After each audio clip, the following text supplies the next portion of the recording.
Le littoral de Remire-Montjoly, une longue bande côtière qui s'étale sur plusieurs kilomètres, bordée d'un cordon de mangroves.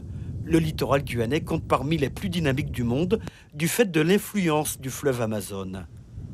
C'est un littoral qui est extrêmement original au niveau mondial même, à cause de la proximité de l'Amazone et à cause de ces bancs de vases qui se déplacent sans arrêt le long du littoral et qui font qu'il y a des changements de paysage qui sont extrêmement rapides. Un paysage qui change également sous l'effet du phénomène d'érosion qui semble irréversible.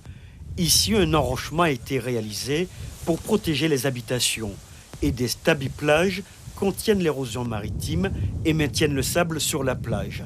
Mais ces solutions sont toutefois loin d'être pérennes, selon les experts. Partout dans le monde, la mer grignote la terre. Des décisions courageuses concernant l'urbanisation sur les côtes doivent donc être prises.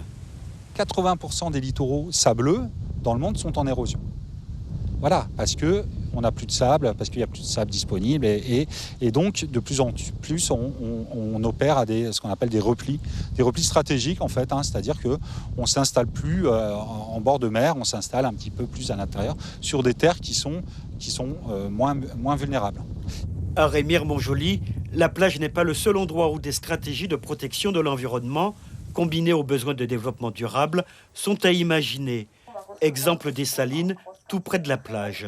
Voilà, on a un site qui arrive à gérer un certain nombre de pollutions, mais qui en subit un grand nombre. La pollution qui a pour conséquence de modifier le paysage, mais aussi l'écosystème. Des changements difficiles à gérer, d'autant que les phénomènes naturels apportent eux aussi leur lot de complications. On travaille surtout sur les niveaux d'eau, en fait, essayer de voir comment on peut maintenir un niveau d'eau qui pourra faire survivre en fait ce site qui s'assèche très très souvent du fait de l'ouverture en fait du cordon dunaire et qui s'inonde aussi très très vite puisque on a une zone tout autour qui est imperméabilisée et donc on reçoit de l'eau très très vite en grande importance quand on est en pleine saison des pluies. Depuis plusieurs années, les acteurs de la gestion du littoral envisagent les stratégies les plus pertinentes dans le contexte socio-économique et démographique de la Guyane. L'objectif est d'avoir une gestion intégrée des espaces avec le souci de protéger l'environnement sans compromettre le développement des activités humaines. Suivez l'info sur Guyana Première, télé, radio et Internet.